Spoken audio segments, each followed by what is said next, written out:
Hello and welcome, this is Gum Jabbar.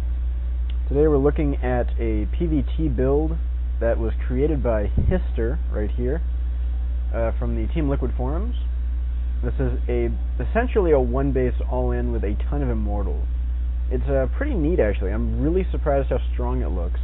I haven't gotten a chance to try it myself yet, but I just haven't put out a video in a couple of days, so I wanted to put this one out, and hopefully it'll help people out there who want to all in against Terran. I don't know what else to say about it. It looks fun though, and Immortals are definitely one of my favorite units in the game. So anything that lets me utilize them a little better will be appreciated. So let's speed through this very early section here. We're just seeing the very regular pylon timing in front of these, and the regular gateway. Looks like he's not going to scout after the gateway, which is a little surprising. Terran is getting no gas here at the 15 supply mark, so he's going to be going for a fast expansion. Very common build. And it looks like Hister is doing the less common but still viable 17 double gas. I've seen next thickness do this, and it seems to be about as good as doing the 14 or 15 gas and then the 18 gas. It's about the same. So not really a big deal here. And we're not going to see any Zealot first, we're just going to go straight for the Stalker. Terran is building that command center on the low ground. A little bit risky, but with a lot of bunkers you can definitely hold that. And now we're going to see the Forge after this gateway and the Stalker, which is a bit odd. He does not want Terran to see that Forge. You don't even see Warp Gate started yet, and the robotics facility is going down. So, again, we're seeing a very unusual deviation from the standard style here. So there is Warp Gate starting. This is a pretty late all-in, so we don't actually need to rush Warp Gate. It's not important.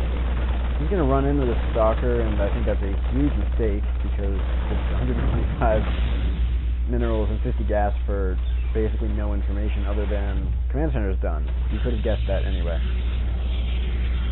So now that the robo is up, we're going to be making more gateways, pylons. We're done with probe production. We have 27. Well, he's going to make a few more. You don't really need to make any more than this. Because you're all-inning off one base. You don't need to. And Terran is going to scan this. The Forge would be a very odd thing to scan at this point in the game. If the Forge was not here, he could conclude that this is just a 2-gate robo build, and that his expo will be later than Terran's. But with this Forge here, and does he know that there's no expo? He doesn't. He would have to assume that there's an expo somewhere on the map because of this Forge. There's no other reasonable explanation for the Forge at this early stage of the game. And he is going to move out. It looks like he wants to apply some pressure. Pretty standard. He sees some weirdness going on from Protoss. He needs to see what's going on. He's going to send this SCV in to look for an expo. And he's not going to find one. So back in Protoss' base, we're just making Immortals. And we're getting +1 armor. This is the build. He's basically only making sentries as well. Another purpose besides the armor upgrade for this early Forge is you can throw down a cannon if Terran is going to be doing like an SCV all-in or something huge. And the sentries will help delay until the cannon gets up, at which point it's pretty tough to break. So Terran is doing the most standard thing in the world. He's just teching up totally reasonably after this build, and he scouted the all-in, so he's going to make a ton of bunkers. He knows there's no expo, and he's just seeing this. If I were Terran at this point, I would probably assume a Warp Prism all-in, although this was very late timing for that. This is actually a very late timing for any one-base all-in from Protoss.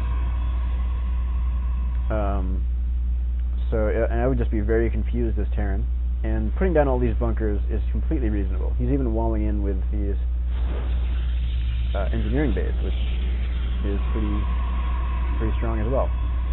So we've got this nice corner pylon here, which is very well placed, and we've got a bunch of immortals with more on the way. You're up to 5 gateways now.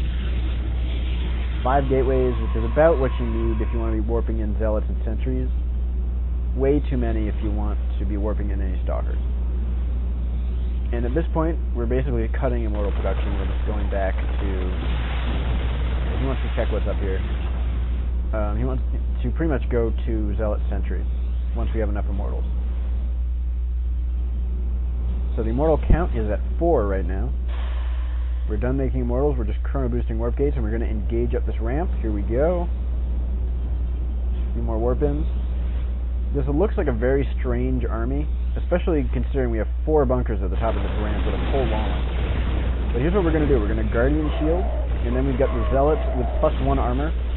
Immortals are going to just destroy bunkers like instantly. This army just two-shots bunkers, even with being mass repaired. The Zealots will chop through these SCVs no problem, and we're just going to kill this bunker really fast. And wow, didn't that look easy? That was 4 bunkers right there. These immortals are, of course, not really dying, living up to their name.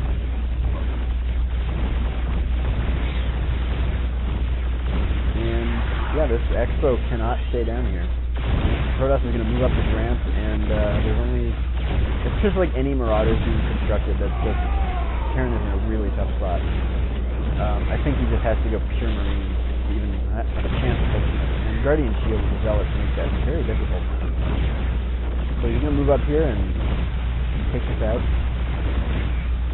Banshees would be quite strong, actually. Something like a 2-port Banshee transition. You know, there are ways for Terran to stop this, I'm sure. This is not some unbeatable strategy like the 1-1-1 is. I kid.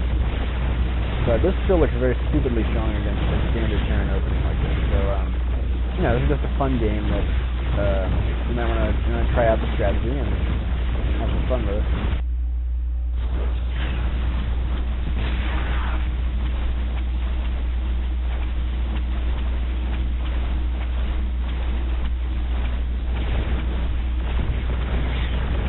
And all the buildings are dying, of course. So that is going to conclude this video. The game is basically over, so thank you for watching, and I hope you had a little bit of fun, and you know, if you feel like doing an all-in, maybe try this one.